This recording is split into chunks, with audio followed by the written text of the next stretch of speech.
I would like to invite Dr. Pankaj Kumar Mohanty. He's the Associate Professor in Neonatology at AIIMS Bhubaneswar.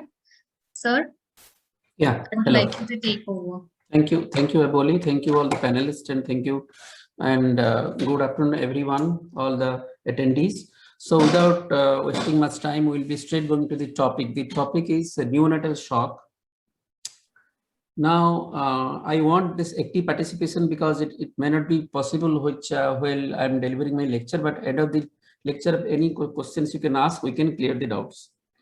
So this is a real life situation in SNCU or NICU, you can say at emergency time. This is just for induction, just make you rise up to the occasion. Just I'm just playing the video just to see what is happening.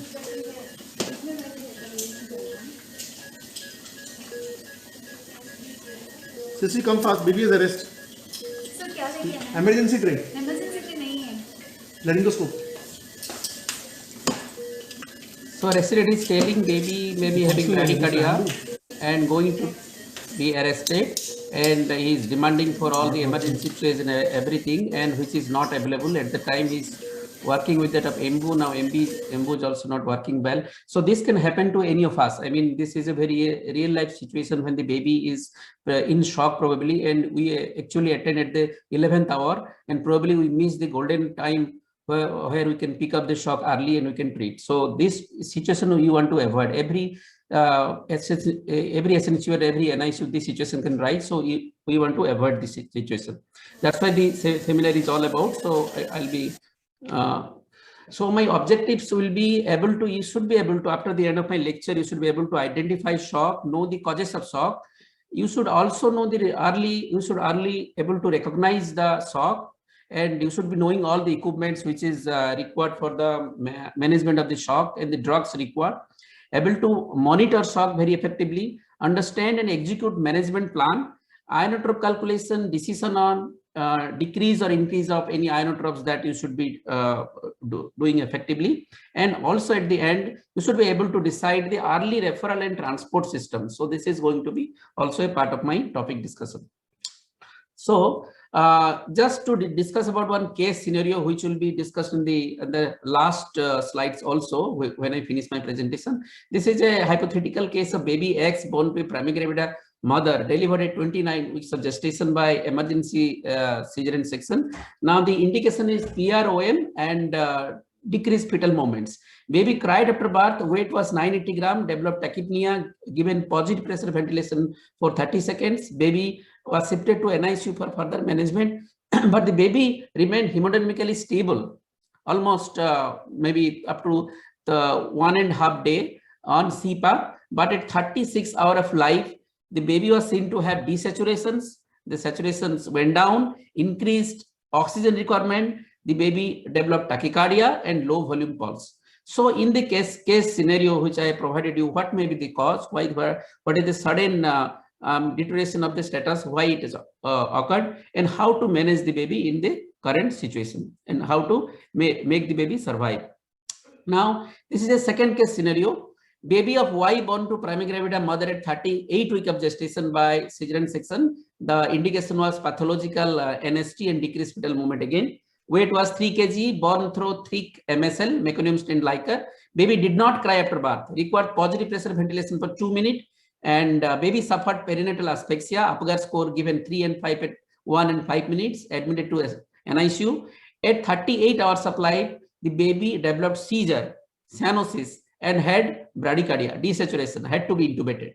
Now on examination, we found the baby had low volume pulse, low BP, bradycardia, and capillary filling time was 4 seconds. That means perfusion is also affected. Now, what is the cause and how to manage? So two case scenario are given. So we'll be discussing that at the end of my session. First of all, we'll go through the lecture, and probably will be easy for you to identify the cause and manage the baby as well. So we'll go forward. Now, by the definition as goes by, shock is a pathological state in which the tissue oxygen delivery is inadequate to meet the demand of the tissue or organ. So there is always a mismatch between the tissue oxygen delivery and the demand. Demand may be very high, but the oxygen supply may be very less. So that is the cause of shock. So it is a state of cellular energy failure. The cell which is metabolically very active, which require oxygen for survive. If you do not provide oxygen, then the cellular death will occur. So it will lead to inadequate tissue perfusion, tissue respiration will be affected, and it will lead to anaerobic glycolysis, anaerobic metabolism. Always oxygen is required for the aerobic metabolism for ATP generation and for energy production. But due to this anaerobic metabolism, less ATP synthesis will be there, and it will ultimately develop an acidic environment, acidosis, which is harmful for the baby to survive. So this is the cascade what happens, you can say pathophysiology or shock. Now we'll go by a relationship between the oxygen consumption and the delivery at the cellular point. Now this graph will just, this is a schematic diagram, it is been drawn. So the x-axis showing oxygen delivery and y-axis showing the oxygen consumption. That you can say when the baby is normal, the cell is normal, there is baby is hemodynamically stable, there is always a normal range of oxygen delivery. So in this baby will be hemodynamically stable, cardiac output will be okay, BP will be normal, and oxygen saturation you will find more than 90 to 95%. But at the time of a critical point when there is shock, if you do not recognize in this area, that is the blue area that has been shown, we call it compensatory phase. This is a normal, this is compensatory phase, in which probably the you are not giving, I think the cell is not getting much oxygen. So it has a compensatory mechanism to increase the, or to get the oxygen, it will increase the capillary recruitment or oxygen extraction. So certain neurohumoral mechanism also will come into play. Suppose there will be catecholamine release, and all the hormonal vasopressin will be released. So you want to maintain the cardiac output, maintain the BP. So this is the work of a normal living cells, which is called a compensatory phase of shock. And this is a critical point in which the compensation is disturbed and the compensation is gone down. Now this baby will end up in decompensated phase. So this, where there is a critical point where this oxygen consumption and oxygen delivery will not be made. So this will be anaerobic glycolysis will be setting, and an acidic environment will be created inside the cell. So this is going to, the baby is going to graveyard, almost towards death. So better to recognize the baby in this blue phase. If you are recognizing the baby in this phase, probably it is very, very uphill task for you to manage the baby and to make the baby survive.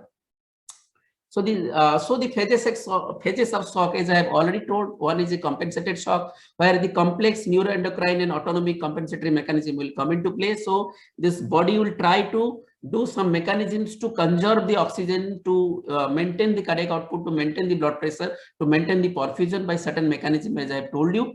Now there is another phase which is called decompensated shock, in which the compensation is gone. I think the last I have already shown, when there is a critical point after which the compensation is disturbed and the compensation is gone. Now if you only provide something, baby would survive, baby cannot compensate on itself.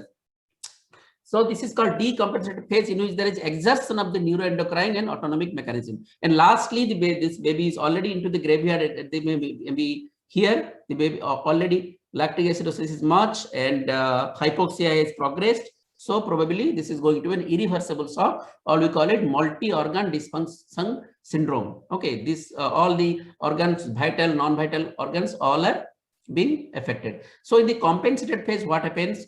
The important organs like heart, like brain, like adrenal, these type of glands which is important for the survival, like adrenal cortex is also important because it produces steroid. Steroid is very important for life. So these three organs will be getting the much of the cardiac output in comparison to the non-vital organs. That happens in compensated shock. In the decompensated shock, the non-vital organs like the kidneys, like the liver, like the lungs, all will be also being all be suffering. Now in irreversible phase, almost all the organ is going to suffer. We call it multi-organ dysfunction syndrome.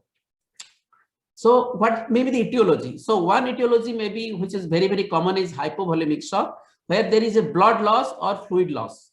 Okay, the fluid loss may happen due to polyuria, due to excess of urine output, or due to third space loss. Maybe you had a what you call pleural effusion or ascites. Okay, so the third spacing, the most of the fluid which has gone and accumulated in that space, that may cause also hypovolemia, or insensible loss, maybe due to very premature baby is kept in warmer and you have not taken care of the humidification. So there will be loss through the skin also. That may cause also small baby to be hypovolemic.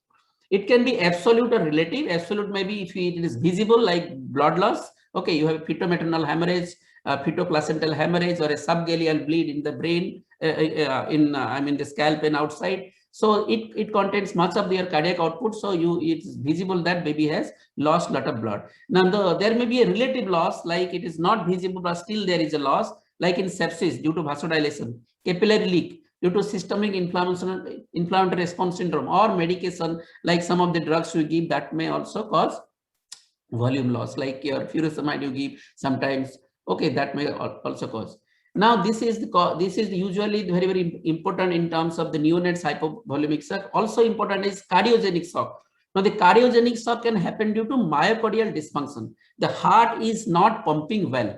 Okay, that may be some mechanism which has affected the heart. Probably when baby was born did not cry after birth, so we call it perinatal asphyxia. In perinatal asphyxia, I told you, and I think I have not discussed that. So perinatal asphyxia, where there is hypoxia, so it also compromises your heart muscles. So myocardium is also going to be affected. So myocardial blood circulation is affected, means myocardium will not pump. So that may cause shock. So your cardiac output will be compromised. So perinatal asphyxia will be a cause.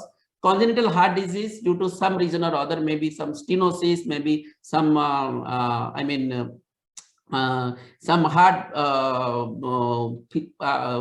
physiology in the heart where there is some block, or there may be some arrhythmia. Some causes congenital heart disease can also cause myocardial dysfunction. Sepsis or PDA. Okay, the hemodynamic significant PDA can cause also cardiogenic shock. Now another cause is the obstructive shock. Well, obstruction occur in the outflow tract of the heart. Now the outflow tract can be of pulmonary outflow tract, maybe aortic outflow tract. So if there is aortic stenosis, or there is coarctation of the aorta, or aortic atresia, that may cause. Or sometimes the obstruction is outside, when there is pericardial tamponade. There is accumulation of the fluid or blood, whatever, in the pericardial area. That will also compromise because it causes tension over the pericardium. The heart will be contracted and the cardiac output will be compromised. Or there is a tension pneumothorax. There is an air leak in the lung. So the pleura has ruptured and the air has accumulated in the pleura in between and the lung has collapsed. So that will also cause the obstructive shock. Now the distributive shock, which is also less common, but it's also seen in septic shock when there is abnormal peripheral vasoregulation. But now for the discussion sake, we will be concentrating on the hypovolemic shock mostly and little bit on cardiogenic shock. Now, if you know about the incidence, 50% of the very low birth weight present shock in transitional period. The transitional period in which in the first day of the when baby is born, in first 3-4 hours, you find 50% of the very low birth weight babies develop shock. Very low birth weight neonates account for 25% of the all patients diagnosed in hypotension in shock. But there is also seen that there is varied practices in different SNCU or NICU. We use inotropes left and right without any evidence. Sometimes the transitional period we do not know what to use, what to not, and we sometimes become bewildered when there is a situation like real life situation comes, what to do. Either it is an hypovolemic shock or a cardiogenic shock or some septic shock, whatever. We do not know the etiology, we do not know the pathophysiology, how to act upon it, and probably this chaos type of situation develops and the management is also going to be hampered. So that we have to correct. So as you know, the cardiac output, which is very important to understand, and it also, if the cardiac output is normal, that means your BP will be also normal. So cardiac output is the product of stroke volume and heart rate. Okay, so whenever the cardiac output is less, fine, in any regions, like I told you, myocardial compromise or hypovolemia, like in septic shock, whenever there is cardiac output is less, when the heart is not pumping well, you are not getting that much of cardiac output to maintain the blood pressure, the automatic mechanism will play, like the heart rate will increase. This usually happens in neonates. Neonates actually maintains their cardiac output by increasing the heart rate. Fine. So that happens, but stroke volume cannot be increased. Stroke volume you have to do. From the stroke volume is dependent upon the preload and the contractility. So the preload depends upon the diastolic filling with the venous blood. So if the preload is less, I mean the filling of the heart is less due to blood loss, due to fluid loss, which that all the causes I have just discussed, then the preload will be less, means whatever the heart rate is increases is fine, but otherwise the cardiac output will not be maintained. So you have to maintain the preload by giving boluses, okay, giving fluid or giving sometimes blood. If you find there is obvious blood loss, you have to transfuse the baby with blood. Contractility can be improved by giving the inotropic support. Suppose the baby is that there is asphyxia, hypoxia, or some form of the heart disease where heart is not contracting, then you have to give inotropic support to heart so that heart will start contracting. That here we have to also depend on some drugs. Okay, and if there is afterload, you have to also reduce the afterload. Afterload means the resistance of the blood circulation to go out of the heart. If there is a problem, such as stenosis is there, or there is a hypertension or valvular stenosis, then also the afterload will be decreased, and this also it will decrease the cardiac output. So this happens in cardiogenic shock, as I have discussed. So that also you have to take into account. Now, what are the factor regulating the cardiac output? This is very important to understand, because if you do not understand the physiology, sometimes you will be very difficult to understand a baby. If you do not understand, then management will be difficult. So the blood pressure, which is very important to maintain, because if you do not maintain the blood pressure, the cerebral perfusion will be decreased and the baby will be again going to a brain, the brain abnormality. So important to understand to maintain the blood pressure. So blood pressure is a product of cardiac output and systemic vascular resistance. Systemic vascular resistance is the vessels which are there in our blood circulation. That resistance you have to maintain. That is maintained by different type of neurohumoral factors. So that we will not discuss here. But the cardiac output, which is already I've discussed, the product of stroke volume and heart rate, that we can discuss. I think free load I have just discussed. So you have to always maintain the stroke volume. Whenever there is a shock, we always give, advise you, or order you, or whatever we discuss, to give preload, to maintain the preload by giving fluid bolus or transfusion. If there is obvious blood loss, for transfusion, if the fluid loss is there, then you have to always maintain the preload. If you do not maintain the preload, then probably this inotropy, which is also required to maintain the stroke volume by increasing the cardiac output, that will also not be helpful. So initially you have to always maintain the preload. Then probably if it is not affecting, not having an effect, then probably you can provide inotropy support to the heart, so that the heart will start contracting, stroke volume will be maintained. Then probably the already this humoral mechanism is already in place in the newborn to increase the heart rate. Probably cardiac output will be maintained, and it will also maintain the blood pressure, so that the brain will be protected. The brain circulation will be protected. Hope I am clear on this. Any question on these slides and everything we'll be discussing later. So, okay, this. Okay, so what happens when there is a physiological increase in heart rate? We know that the newborn heart rate normally is 110 to 160 or 120 to 160. But whenever there is an increase in heart rate more than 160, suppose it is 170, 180, 200, what will happen? If there is a physiological heart rate, there will be, if you find there is maybe a bradycardia or tachycardia. If there you are discussing with the tachycardia, if there is excessive heart rate more than 160, 170, 180, then there will be impaired diastolic filling. Okay, so excessive tachycardia means that in the blood which is coming into the heart, that is in the diastolic phase will be impaired. So if there is a diastolic filling, it will be impaired, then there will be poor cardiac output. The heart, the cardiac output will be very, very less, so BP will be not be maintained. In excessive tachycardia also, there is, you already know that the coronary circulation is maintained in a diastolic phase. So there is excessive tachycardia due to impaired diastolic filling, the coronary flow will be less, so impaired cardiac function and this will also affect the myocardium. Then if myocardium is compromised, then also it will have a poor cardiac outputs in either way. And also there is significant bradycardia happen, that will, when there is bradycardia, the heart is not contracting, there will be poor cardiac output. So this is all culminating into the poor cardiac output, which will be physiologically very, very dangerous for the baby, because it will decrease the BP and decrease the cerebral perfusion, and the brain death will occur. Mild tachycardia is not that dangerous, but you need to identify what is the cause of tachycardia. Sometimes we have many causes of tachycardia. Sometimes pain in the baby, sometimes you are doing some procedures, the baby having tachycardia, or some stress signs baby will give you. So you should identify if the baby's heart rate is going more than 160, you should identify whether this is in physiologically baby has the heart rate is increased, or baby is some distress, or the baby is developing early sign of shock. So this is very, very important to understand because monitor are there always. If the monitor is also not there, so regularly you have to check by stethoscope the heart rate of the baby, and you can predetermine what may be the cause of this.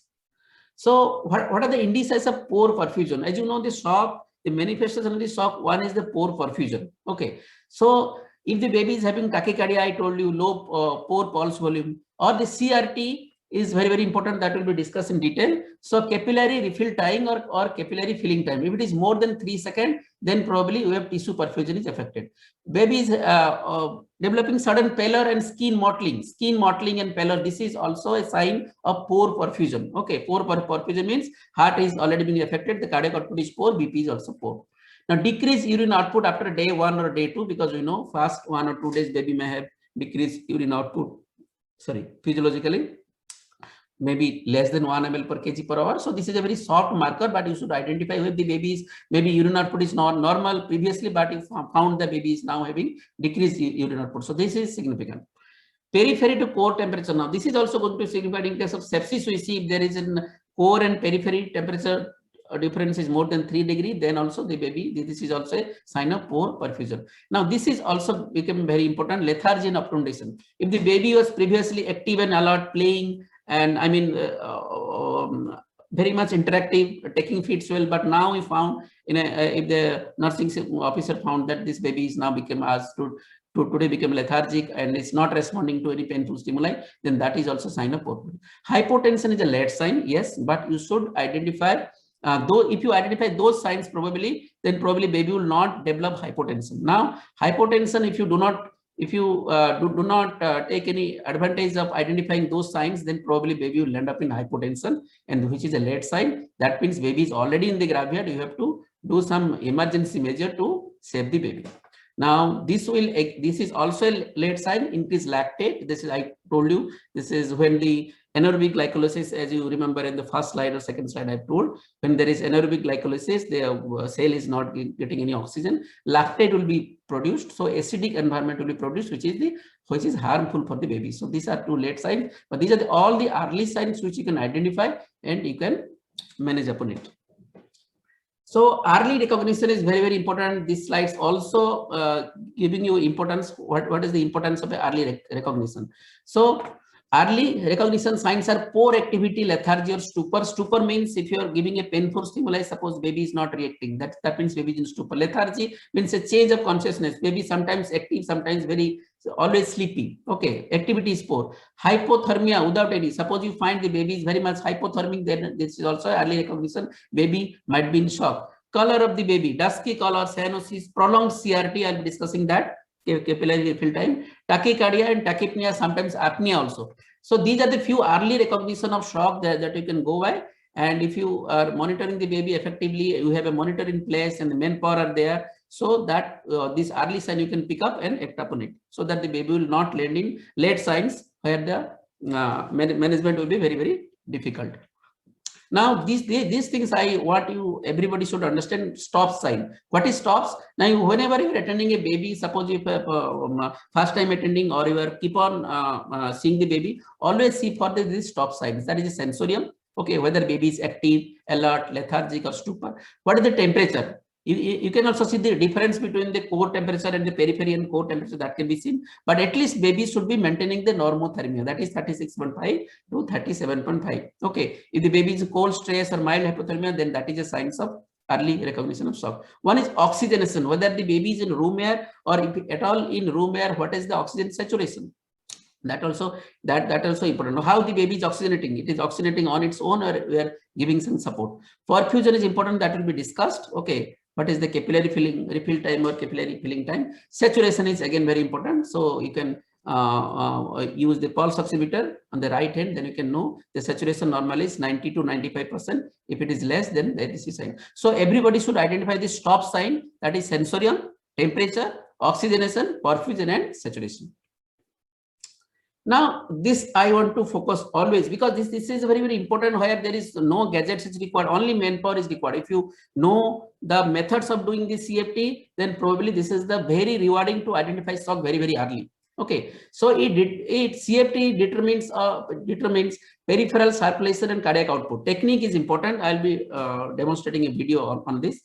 But mind you, it is affected by the environmental auxiliary hand-foot temperature. So always make the baby normothermic. If the baby is hypothermic, if you're doing a CFT estimation, it will be poor. Okay, it will be affected by this, so it will be not reliable. So it is affected by also the site where you are doing it. It is ideally done at the sternum. Okay, and how much pressure? If you apply much pressure, then probably it will be also fallacious.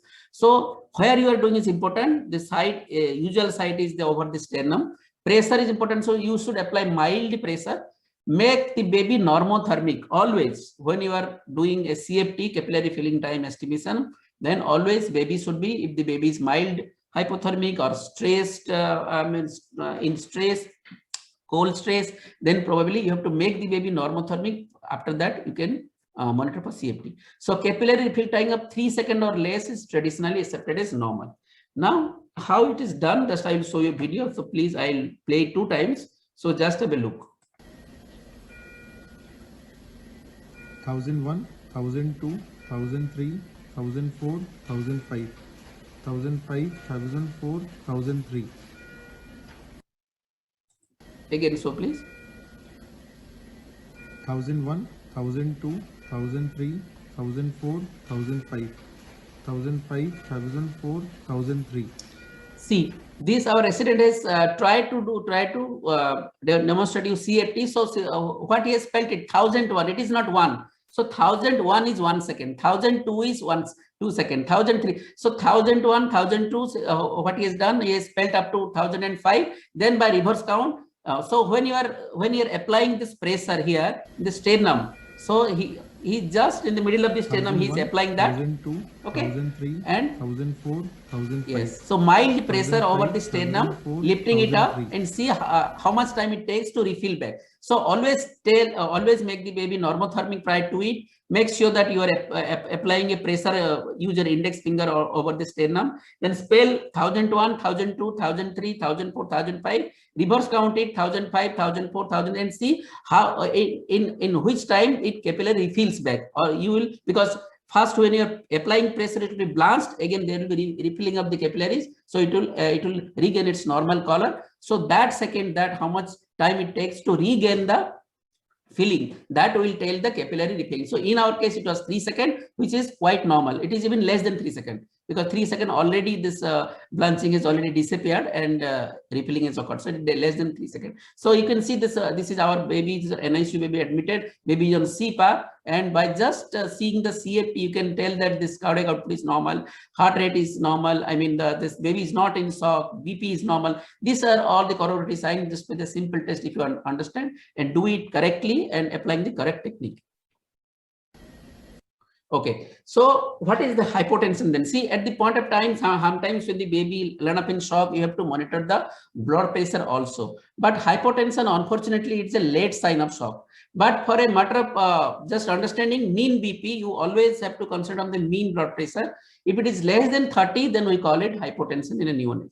But this is very, very important to understand. Mean BP below the infant's gestational age. Suppose the gestational age is 22 weeks. So less than 28 millimeter of mercury, we will adjust it as a hypotension. If the infant is probably 35 weeks, then less than 35 millimeter of mercury will be adjusted as hypotension. So mean BP below the infant gestational age, we call it hypotension.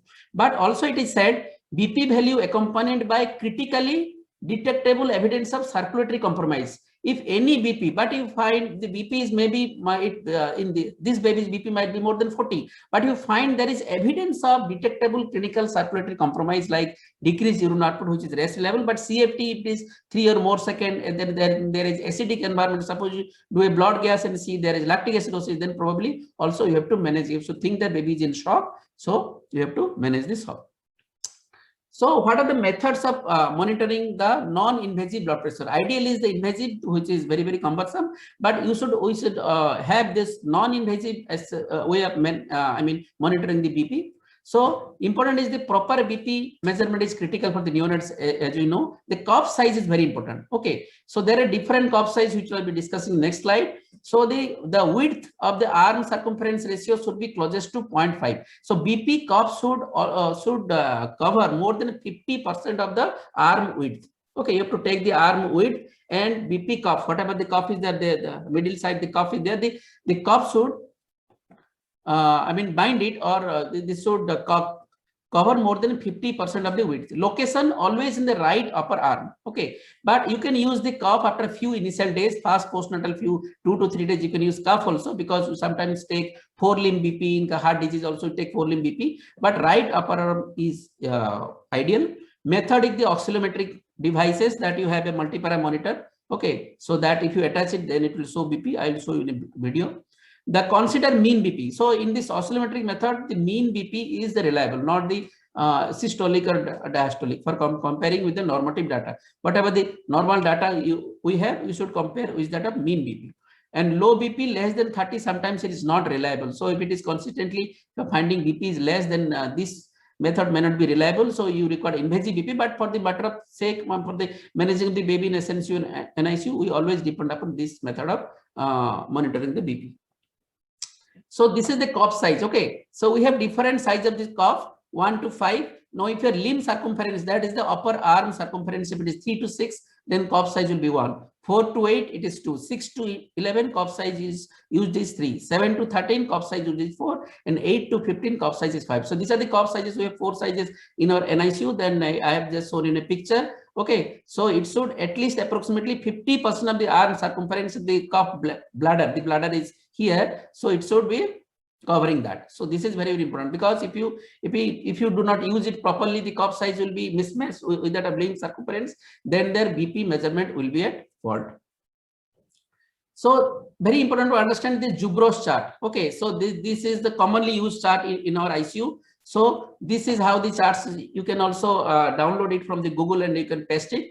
So there are 3 curves actually. The middle is the 50th centile, and the above is the upper 95th centile, and this is probably the lower one. So this lower line corresponds to the 5th centile, so below which we call it hypotension. Fine. And the upper is 95th centile, below upper that, in the any value above it we call it hypertension. So we should maintain always between this thing, 5th to 95th centile. So in between that you have to maintain BP. So the x-axis is showing the gestation, and the y-axis is showing the systolic blood pressure. Okay, this is for diastolic. Another we have a mean also. So this is how the is being done. So this is called Zubrow chart. Now this is a picture from our NICU only. So all the babies who are monitoring BP, you can apply this type of chart, so that anytime you are monitoring the BP, you can see that what is the mean BP is 5th centile. So this is 5th centile, 50th centile, and 95th centile. So you can identify which is being normotensive babies, hypotensive or hypertensive. So this type of chart is important to hang it in your maybe warmer. So it will tell the, it will be easy for you when you are monitoring the BP, and look up in the chart and determine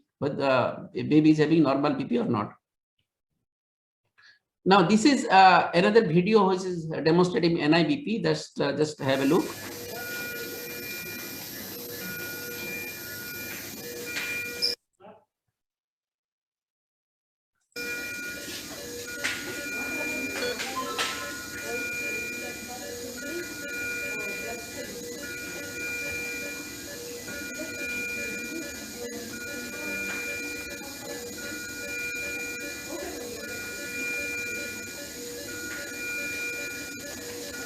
So this is the multipara monitor. Our resident has already connected the cuff, and he was waiting for the monitor to display the NIBP. It will depict the systolic, diastolic, and mean. So we have to wait for it, because this is the oscillometric method. So this monitor takes some time to reflect. Yeah, it is shown 92/58. Mean is 69. This is a term baby probably. So this BP is normal. So you see this cuff is attached here. And this is in the left arm, because the right arm we have an IV line in place. So he has done it here, and I'll show you it again. Just have a look. So this cuff is encircling more than 50%, and this is attached to the monitor, and we have placed the BP part. Okay, BP measuring button, NIBP measuring button, and we will wait for this oscillometric method to settle, and it will depict the BP on the monitor. We have to wait for some time.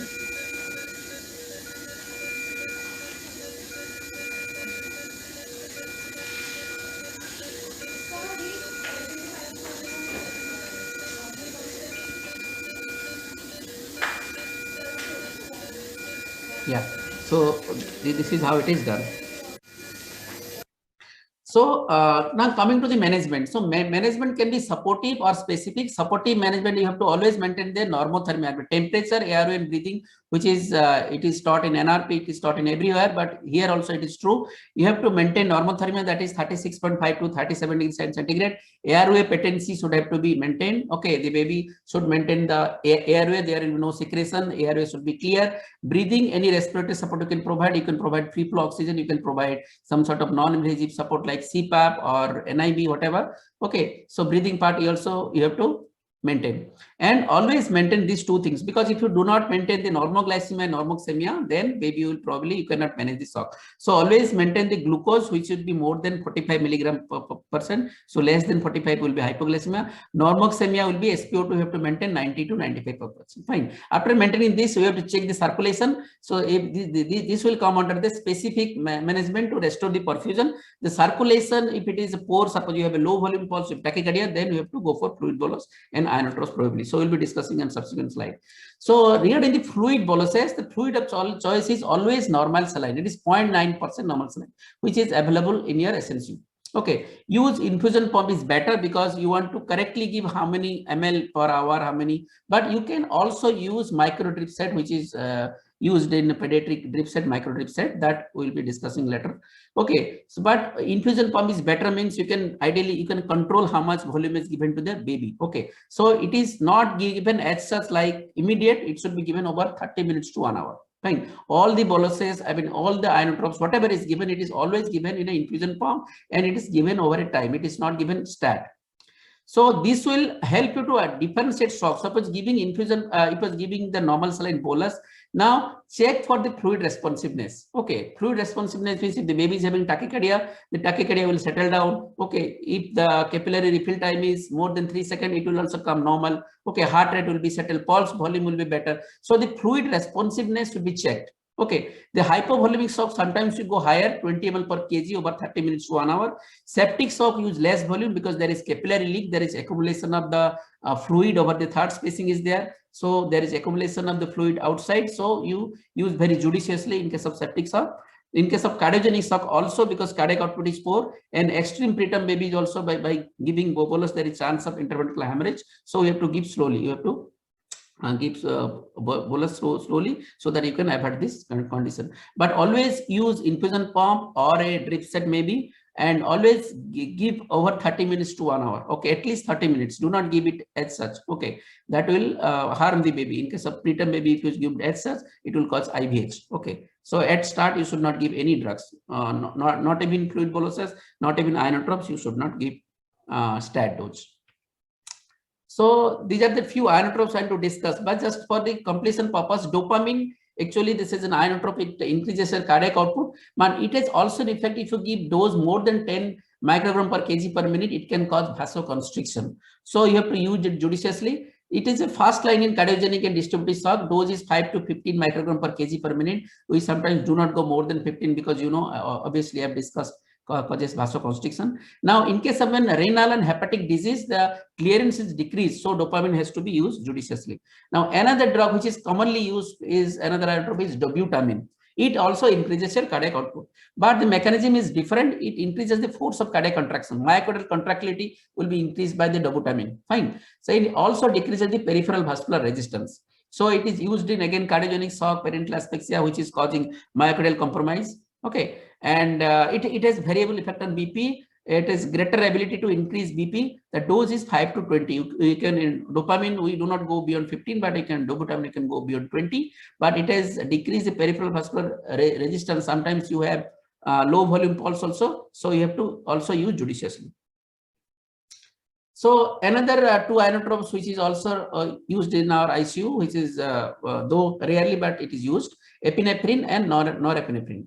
So low to medium dose of epinephrine increases the blood pressure in hypotensive, very low birth weight neonates used in resistant shock. The shock which is not responding to your dopa and dobuta, you use in that condition, but it increases systemic vascular resistance and it causes a severe vasoconstriction and compromised tissue in high dose. So if you use in high dose, you feel that the tissue perfusion is also being affected and baby is looking pale, baby is looking mottled. Okay, and there is a detrimental effect also in the lactate. In higher dose, it also increases your lactate and cause lactic acidosis. So you have to also use it judiciously, but only use when there is a resistant kind of shock which is not responding to your dopamine or dobutamine. Now, steroid has also role in management of the shock, but use after maximizing the dose of dopamine and dobutamine. It normalizes the BP, perfusion in very low birth weight in postnatal period, maintains the cardiovascular stability, which is very, very important. Capillary integrity in critically ill patients when the shock is not being managed in an extremely premature baby or premature baby. In that, at that we can use a steroid because it is a stress hormone and it also supports your cardiovascular system and capillary. But you know, it has a short and long-term effect. Short-term effect may be hyperglycemia, maybe due to stress, due to there may be diuresis. Long-term effect have a CNS effect. So that has to be also discussed when you are using the steroid. Dose is 1 milligram per kg, 8 to 12 hourly. You have to monitor the response. It can be given for 2 to 3 days. It is used in very, very, rare conditions, but sometimes you have to use when all your armamentarium is not effective to maintain the BP and the baby is a preterm and there is the perfusionous BP is not being maintained, then you can use the steroid. Okay, so this is an algorithm just to show you what is how to manage shock after the bolus is given. So signs of shock is present and given saline bolus 10 to 20 ml per kg over 30 minutes. Now monitor the response. If the response you find there is inadequate or no response, or you find an adequate response. So if you find an inadequate or no response, then also before starting all this simultaneously also you have to rule out sepsis and add antibiotic pending the blood culture. So if you are monitoring a response and you found there is no response, then probably you have to add inotropes like dopamine and dobutamine. Fine. But after adding this, if you find there is inadequate response on first line now, then you can probably add noradrenaline or adrenaline. As I told you, if it is resistant to the dobutamine after adding, if the baby is still in shock, still BP is low, then you can add this. Fine. And finally, you have to optimize the inotrope with response. So if you find the response, then probably you have to de-escalate. This is very, very important. But if you found there is inadequate response still also after adding noradrenaline, then you can use hydrocortisone. I told you when it is used in a condition in case of resistant hypotension, which is not effective with your dopamine, dobutamine, and catecholamines like adrenaline, noradrenaline. And finally, you have to see for the endpoint. I will be discussing on that, and taper and titrate the inotropes. So when you are escalating also, when you are monitoring, you have to always think of when I can de-escalate the inotropes, when I can decrease the inotropes. That is called optimization of the inotrope. Okay, that simultaneously should go into your mind, and you should always check for the endpoints and taper it as the circumstances permits. Now, this is going to be important for the SNCU nursing officers, how to calculate the dose of inotropes. Now, I'll give you a case scenario. You are told to calculate a dose of dopamine required for a baby in shock. 1 kg baby getting 80 ml per kg of fluid in day 1, you are advised to give 10 microgram per kg per minute of dopamine. How you will prepare and administer the dog? You have to arrange the equipments, and the equipments is important. One is the infusion pump or maybe a micro drip set, but you require this insulin series because this is a very, very small volume. You cannot probably measure it, so you require insulin series. Infusion pump, it is available, it is well and good, or at least micro drip set. Now dose will be, so you are calculating dose of the dopamine. First you have to calculate per hour. Fine. So 10 microgram per kg per hour is 600 microgram per hour. Now the dose of the dopamine required for 24 hours will be multiplied by 24. It will be 14,400 microgram per day. So which is 1000 microgram is 1 milligram. So it is close to 14.4 milligram. So now dopamine, as you know, which is supplied here, I have also shown in the picture, 1 ml is 40 milligram. So if you calculate that in that way, it will be 0.35 ml. It means you add 0.35 ml of dopamine in 24 ml of fluid, that will give you 1 ml per hour, which will give you 10 microgram per kg per minute. I think it is very, very well understood because I have just made calculation easy for you. Okay. So how to write an order. Suppose you got this ml, but how to write an order. So prior to it, you should need and establish a second line, because baby required iron drops. That means baby required another line. So ideal to have an umbilical line or PICC line, whichever is feasible for you. Now, if the total, because this baby is a 24-hour extremely premature baby, so total IV fluid requirement is 80 ml per kg. Fine. So line 1, if you have to write order like this, so 24 ml of IV fluid will be going in 24 hours. That is 1 ml per hour. Okay. So now you add. Now you have to subdivide that 0.35 ml of dopamine with, if you add it 23.5 ml of dextrose or normal saline, that will give you 1 ml per hour. So this is the order that usually doctors write and give it to you. So it is well depicted and it is well understandable for the nursing officer to make the fluid easily. Okay, because the breakup is given. Breakup is given 0.35 ml of dopamine with 23.5 ml of dextrose. Now the line 2, because it is not the whole fluid that is going to the baby, because baby is getting 80 ml per kg, that is weight is 1 kg, so baby will totally getting 80 ml. So next the remaining 56 ml of IV fluid should be going in 24 hours, that is 2.3 ml per hour. So if you break up it, that is 50 ml hour of 10% dextrose, because baby is initially 48 hours we give always dextrose. So this will be the calculation. So it will go, if you just divide it by this thing, so by 48 hours it will give you 2.3 ml per hour. Okay, per hour it will go. So 56 by 24, it will be 2.3. Now, or if the baby is more than 48 hours, then you can add electrolytes. So 19 ml, you know, the sodium is required 3 millicoulomb per kg and potassium 2 millicoulomb per kg. According to that, I have calculated. So this will be the breakup. So always try to see the breakup. If it is not there, ask your doctors. Maybe they will be able to abide by this. So always here.